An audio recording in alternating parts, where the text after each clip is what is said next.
la réalité de l'islam, on vous la cache, on m'interdit de vous la dire, parce que l'islam n'est pas une religion comme le christianisme, ça n'a rien à voir.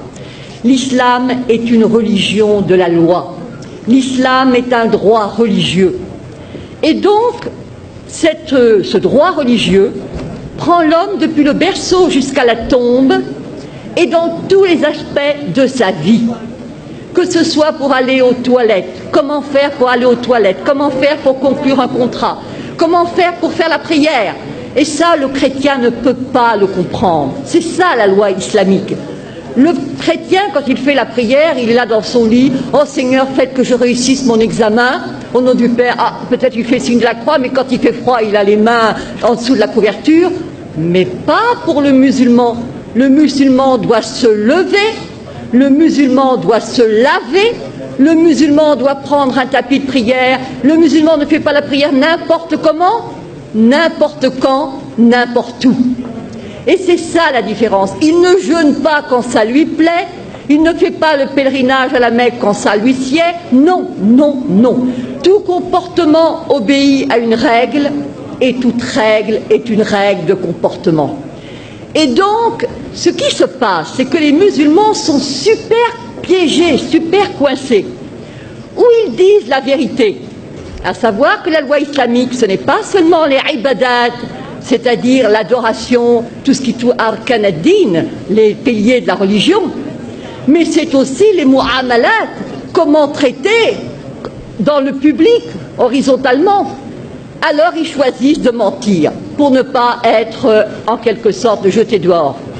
Ils choisissent de mentir qu'il y a un droit pénal, c'est-à-dire que, en fin de compte, la femme adultère est punie de 100 coups de fouet dans le Coran, et que nulle indulgence ne vous prenne en leur faveur. Dit bien le Coran, le Coran. Et le prophète, sallallahu alayhi wa sallam, le prophète a demandé que la femme adultère soit lapidée. Une femme qui avait péché est venue voir le prophète. Elle a dit « j'ai péché ». Moi je me suis dit « oh là là, l'histoire va devenir fantastique ». Non, pas du tout. Elle attendait un enfant. Il a dit « retourne, accouche tranquillement ». Ensuite, elle est revenue et on l'a lapidée. Et pas n'importe comment. Avec des pierres pas trop grosses, elle serait tuée d'un seul coup. Non, des pierres de grosseur moyenne. La même chose quand on va aux toilettes, pas des pierres coupantes pour se couper l'anus, bien sûr que non. C'est-à-dire que, si vous voulez, tout est réglementé. La femme adultère, fouettée, après 100 coups de fouet bien donnés, vous ressortez en capilotade. Hein. L'apostasie est punie de mort. La consommation d'alcool de 80 coups de fouet. Le vol, la main coupée. Et dans le fiqh, c'est même la main coupée, le pied inverse, c'est ce qu'on appelle l'amputation croisée. Alors les musulmans, parce que ça fait partie de leurs droits religieux, choisissent de dire non, non, non, non, non, non, nous sommes comme les chrétiens. C'est pareil, les fils d'Abraham, patati, patata. Alors on les acclame. Je leur dis liberté. Oui, oui, oui, oui, liberté. Je leur pose la question. Est-ce que le musulman est-ce que la musulmane peut épouser un non-musulman? Est-ce que le musulman peut se convertir à une autre religion? Est-ce que le musulman peut être athée? Est-ce que le musulman peut être homosexuel? Est-ce que le musulman peut même être célibataire? Car le célibataire est de la pire espèce. Et oui, est-ce que pas de monachisme en islam? Alors je vous dis pas les curés, les moines, enfin les curés on ne sait pas, mais les moines en tout cas, ils passeraient un mauvais quart d'heure. Et la religion catholique, c'est l'horreur, l'abomination. Ils disent trois, c'est considéré comme un trithéisme, donc ils seraient zigouillés. Et quant à la messe, alors là, la messe, le pain est transformé en corps du Christ, mais c'est de l'anthropophagie pour eux. Et boire du vin, C'est-à-dire que tout est quelque chose horreur, horreur, horreur. Ce sont des moushrikoun, des associateurs, et c'est najas. Najas, c'est-à-dire impureté, saleté, cochonnerie. Alors, liberté, laissez-moi rire, il n'y en a pas. Mais alors, puisque de toute façon le musulman obéit à des règles, il est encerclé, emprisonné, on ne peut pas faire n'importe quoi, on entre dans les toilettes du pied gauche, on mange de la main droite, on ne mange pas n'importe quoi, on ne mange pas n'importe comment. C'est le rôle des fatwas qui vous dit, s'il vous plaît, comment on fait? Et alors évidemment, on vous répond. Alors évidemment, avec l'Internet, ça devient n'importe qui, n'importe quel con peut répondre, mais non, etc. Ça, c'est un changement. L'égalité. Mais bien sûr que nous avons l'égalité. L'égalité entre qui? Entre les musulmans. Al-Muslim, Akhul Muslim. Le musulman est le frère du musulman. Pas le frère du non-musulman. Absolument pas. Absolument pas. Ne prenez pas les juifs et les chrétiens comme alliés. Et enfin, nous avons... Alors là c'est vraiment le must.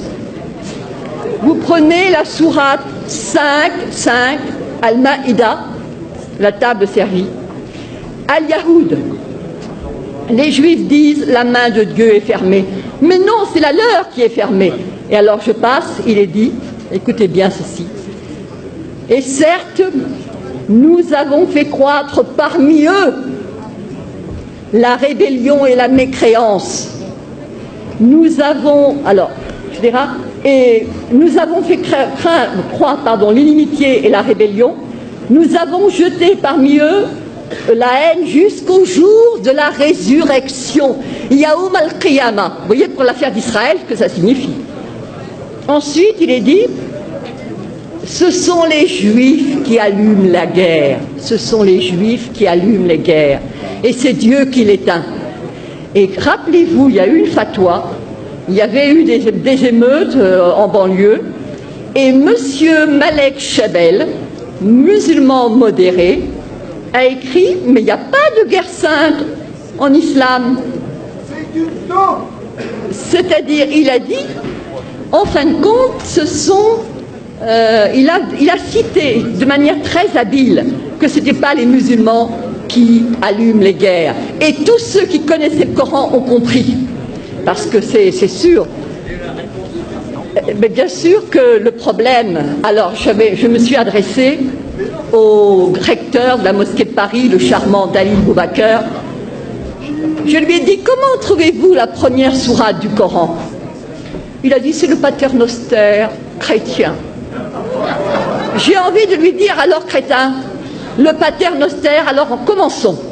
Au nom de Dieu, le clément, le miséricordieux, etc. C'est toi que nous adorons. Iyyaka na'budu wa iyyaka nasta'in. Ihdina sirat al-mustaqim. Donc guide-nous dans la voie droite. Et alors là commence le suspense.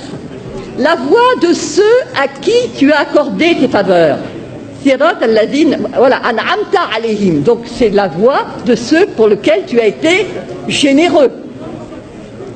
Sirat, alors, Ghayr mardoubi alayhim, la voie de ceux contre qui tu n'es pas en colère. Walad dallin, et ceux qui ne sont pas égarés. Alors moi j'avais apporté un commentaire. Pardon. Vous voulez... Non.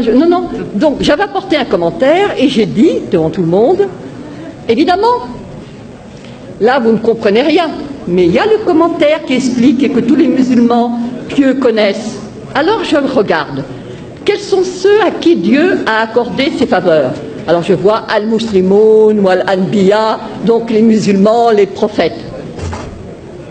Quels sont ceux contre qui Dieu est en colère? J'ouvre le tafsir, le commentaire, et je vois al-Yahoud, les Juifs. Et ceux qui sont égarés, je regarde et je vois al-Nasara, les chrétiens, les Nazaréens. Et je dis, c'est ça, votre sourate première, le paternoster, et nos curés cons, qui font du dialogue islamo-crétin.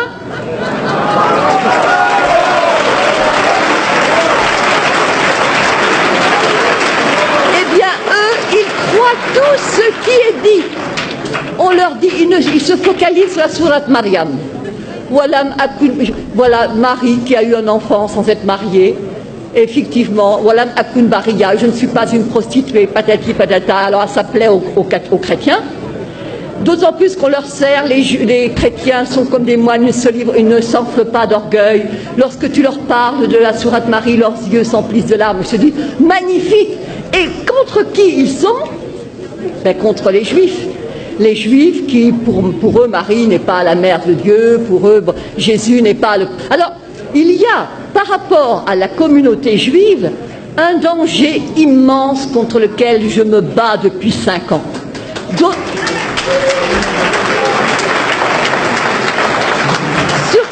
Surtout à cause du problème d'Israël. Les gens qui combattent contre les Israéliens ne sont pas des gens du XXIe siècle. Ce sont des gens qui se rappellent qu'il a été dit qu'au jour du jugement dernier, les Juifs se cacheront derrière une pierre, derrière un arbre, que la pierre elle-même et l'arbre diront, il y a un Juif derrière, tue-le. Alors comment laisser ces non-assistance à peuple en danger? Oui, bien sûr. Donc je dirais, l'islam n'est pas ce qu'on vous enseigne, l'islam n'est pas ce qu'on vous dit. L'islam est dangereux parce qu'il n'y a pas d'égalité, pas de liberté, pas de fraternité, pas de possibilité de s'en sortir.